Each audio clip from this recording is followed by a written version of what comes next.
Safety, always being aware of your surrounding and your work area. This is a warehouse, so there is a lot of moving parts in our facility. So paying attention to detail as well. You're going to be scanning and loading customers' products. So you kind of have to be consistent. Once we train you, you have to be consistent to hit our unloading and loading goals. Having a good work ethic as well, because our team does, depend on you being here every single day. And then keeping your areas, organized to make sure that you have a successful day.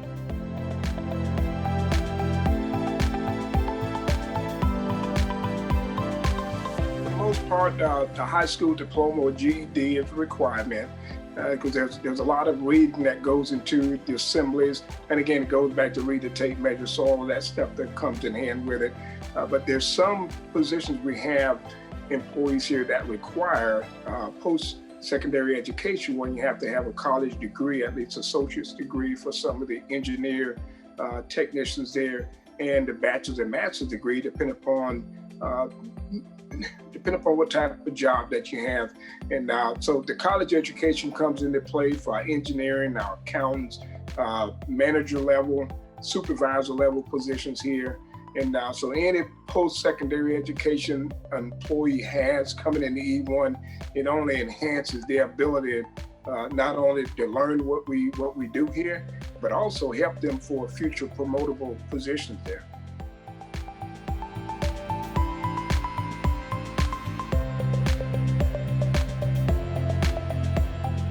I love helping people. As I said, I started out as a package handler with FedEx Ground, so I like to help people move up. I like to be around people and show them out there, like I'll go on the dock, show them what to do, just give them a little bit of my experience, because I've done a lot of different things with the company, a lot of different roles. So just helping people find, where their endpoint's going to be with us.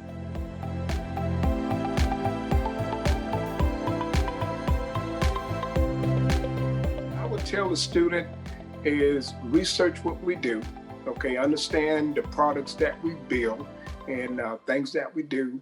And if coming out of high school or coming out of college is what they would love to be a part of the E1 family, again, just learn what we do, try to attain the certain skills for what we do, the product that we manufacture and build, and just keep their eyes open on our website at www.e1.com on our employment, and look at the positions that actually we have posted there. And there's a job description kind of broadly details what that job what it encompasses as far as what they would need to know. Labor market information, also known as LMI, holds all the data for certain industries and occupations. Let's talk about manufacturing and logistics LMI, starting with wages. The average yearly wages of an employee in the manufacturing and logistics industry are $50,461. Currently, there are 24,702 people employed in this industry in Marion County, with a projected growth of 13,080 employees within the next 5 years. With a high school diploma and on-the-job training, those going into the manufacturing and logistics industry can find work as machine tool operators, inspectors, and welders, making between $18 and $19 an hour. With 2 to 4 years of higher education, the next level of work becomes supervisors, electrical engineering technicians, and dental laboratory techs, making $19 to $27 an hour.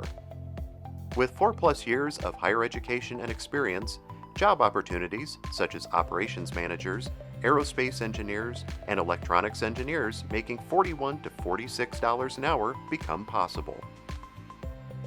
To learn more about which middle schools and high schools have programs in this industry, click on the LMI sheet button on the front of this Industry Tours booth.